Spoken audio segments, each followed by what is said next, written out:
Sathan railway மசூதியுடைய பொதுச் செயலாளர் என்ற அடிப்படையிலும் 14 லட்சம் ரயில்வே தொழிலாளர்கள் இருக்கின்ற ஆல் இந்தியா ரயில்வே ஃபெடரேஷனுடைய தலைவர் அடிப்படையிலும் 47 லட்சம் மத்திய அரசு ஊழியர்கள் இருக்கின்ற அந்த ஜேஎஸ்சிஎம் என்ற இருக்கின்ற கேபினட் செக்ரட்டரி தலைவராக இருக்கிற அந்த கூட்டத்திற்கு ஜாயின்ட் செக்ரட்டரி என்ற அடிப்படையிலும் ஒரு சிலவற்றை உங்கள் மூலமாக மக்களுடைய கவனத்திற்கு எடுத்துச் செல்ல வேண்டும் என்று விரும்புகின்றேன்.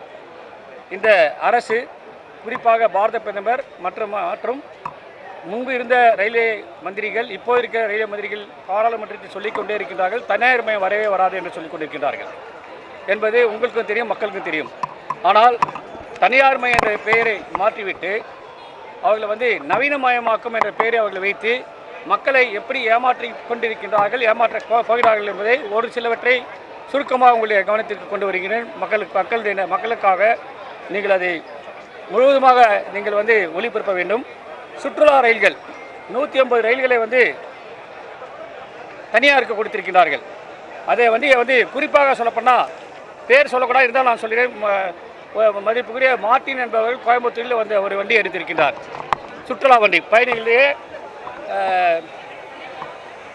அந்த கோயம்புத்தூர் சூழ்நிலைக்கு உதாரணம் ஒரே ஒன்று சொல்கின்றேன்.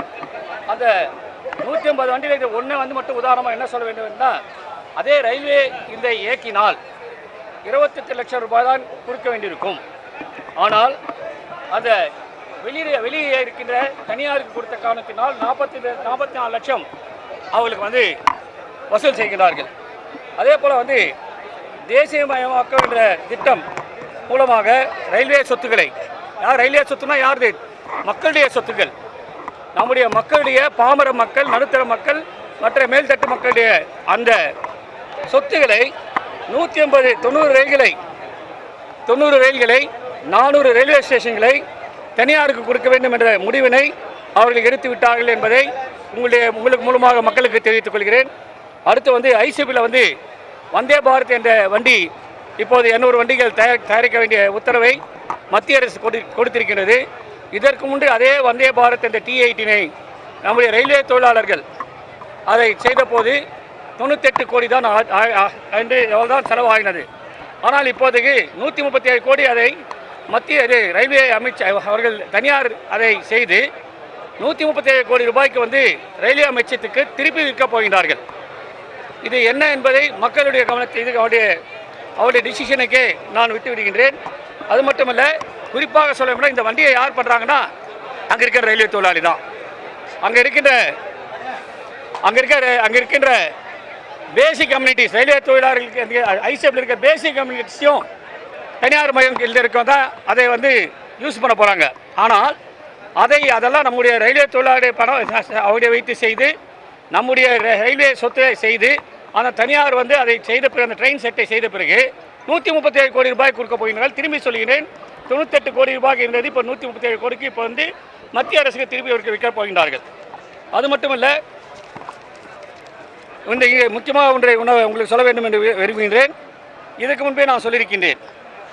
அது மெட்ராஸ் டு டெல்லி டு லக்னோக்கும், அகமதாபாத் டு பாம்பேக்கு மற்ற இப்போ புதிதாக வண்டிகளே அப்போதே விட்டாங்க. நம்ம பணம் என்னன்னா தேர்ட் ஏசியில் 680 ரூபா. ஆனால் இப்போது இருக்க அந்த தனியார் மையத்துக்கு போனவங்களுக்கு 1250 ரூபாவும், அதே போல் ஃபஸ்ட் ஏசியில் எடுத்துக்கொண்டால் நமக்கு சார்ஜ் பண்ணுறது 1980 ரூபாய். ஆனால் அவர் 3250 ரூபாய்க்கு கொடுக்க கொண்டு செல்ல வேண்டிய நிலைமையில் இருக்கின்றது. அது இல்லாமல் புதிதாக இப்போது நம்முடைய மத்திய அரசு ரயில்வே அமைச்சகம் மத்திய அரசு சொல்லியிருக்கின்றது, இந்த வண்டிகள் இப்போது விட போகின்றார்கள். இந்த சென்னைக்கு நம்ம தமிழ்நாட்டுக்கு 5-6 வண்டிகள் உடனே வர போகின்றது வந்தே பாரத். அந்த வண்டி என்னன்னா 1.5 மடங்கு ஸ்டார்ட் வித் துவக்கத்திலேயே 1.5 மடங்கு அதிகமாக அதை அந்த கட்டணத்தை கொடுக்க வேண்டும் மக்கள் என்று சொல்லியிருக்கின்றார்கள். அது ஒன்று. ரெண்டாவது வருங்காலத்தில் செகண்ட் இதுவே இருக்காது, கம்பார்ட்மெண்ட் ஜெனரல் கம்பார்ட்மெண்ட் கிடையாது, அதே மாதிரி ஸ்லீப்பர் கிடையாது, எல்லாமே ஏசி செய்து விடுவார்கள். செய்யக்கூடிய திட்டம் வந்துவிட்டது. அதை செய்த பிறகு மக்கள் அந்த பணத்தை கொடுத்தா அதை செல்ல வேண்டிய நிலைமை இருக்கின்ற காரணத்தினாலும், அதே போல் ஒன்று கடைசியாக சொல்கின்றேன், நியூ பென்ஷன் ஸ்கீம், அதாவது நேஷனல் பென்ஷன் ஸ்கீம். அதில் எவ்வளோ பெரிய ஒரு தவறு நடக்குது என்றால், அவர்கள் பழைய பென்ஷன் ஸ்கீமில் எடுத்துக்கொள்ளும். உதாரணமாக ஒன்று நான் சொல்கிறேன். அவங்களுடைய சம்பளம் பழைய பென்ஷன் ஸ்கீமில் வந்து 36,000 ரூபாய் வந்து கிடைக்குது.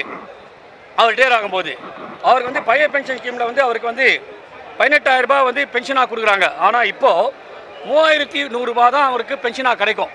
அவர் 3,100க்கு அப்புறம் வந்து எக்ஸ்ட்ரா ஒரு பைசா டிஏ எதுவுமே சேர்க்க மாட்டாங்க. அதுபோல் வந்து கவர்மெண்ட்டு, மத்திய அரசு மக்களை, இந்த தொழிலாளர்களை மட்டும் இல்லை, தொழிலாளர் வர்க்கத்தை மட்டும் இல்லை, மக்களையும் ஏமாற்றிக் கொண்டிருக்கிறார்கள் என்பதற்கு இது ஒரு உதாரணம். காரணம், வருங்காலத்தில் 2024க்கு பிறகு ப்ளீஸ் நோட், அதாவது பிறகு ஏதாவது நடந்துவிட்டால் அதுக்கு பிறகு ரயில்வே வந்து கார்ப்பரேஷன் என்று இல்லை. முதலில் கார்ப்பரேஷன் செய்வார்கள், பிறகு கம்பெனிக்கு கொடுத்து விடுவார்கள். கம்பெனி கொடுத்த பிறகு எப்படி வெளியே இருக்கிற கம்பெனிகள் எந்த பணத்தை கொடுத்தால்தான் நீங்கள் வண்டியில் செல்ல வேண்டுமோ சொல்கிறார்கள், அதை செய்யக்கூடிய நிலைமை வந்து கொண்டே இருக்கின்றது என்பதை ஆல் இந்தியா ரயில்வே ஃபெடரேஷனுடைய தலைவர் என்ற முறையிலும் ஜேசிஎம் என்ற கூட்டமைப்புடைய கேபினட் செக்ரட்டரி தலைவராக இருக்க நான் ஜாயின் செய்திருக்க அந்த அமைப்பில் 47 லட்சம் மத்திய அரசு இருக்கின்ற அதன் சார்பாக உங்கள் மூலமாக மக்களுக்கு தெரிவித்துக் கொள்கின்றேன். என்னுடைய ஒரு விண்ணப்பம் என்னவென்றால், மக்கள் எல்லோரும் ஒன்றாக சேர வேண்டும். நாம் எல்லாம் ஒன்றாக சேர்ந்தால் தான் இதை தடுத்து முடிக்க முடியும் என்பதை நாம் புரிந்து கொள்ள வேண்டும். அது மட்டுமில்லை, இன்னும் ஒன்று தான், இதை தமிழக முதலமைச்சருடைய கவனத்திற்கும் எடுத்துச் சென்றிருக்கோம். அவரும் முழு ஆதரவு கொடுக்கின்றேன் என்று சொல்லியிருக்கிறார்கள். கேரளாவுடைய முதலமைச்சரும் முழு ஆதரவு கொடுக்கின்றார் என்று சொல்லியிருக்கிறார்கள். ஆக நாம் எல்லாம் ஒன்றாக சேர்ந்து போராடினால்தான் இந்த ரயில்வே வந்து ரயில்வேவாக இருக்கும், இல்லைனா இது வந்து கம்பெனி ஆகிவிடும் என்பதை உங்கள் மூலமாக அவருக்கு தெரிவித்துக் கொள்கிறேன். உடனுக்குடன் செய்திகளை அறிந்து கொள்ள IF தமிழ் பெல் ஐக்கனை கிளிக் செய்யுங்கள்.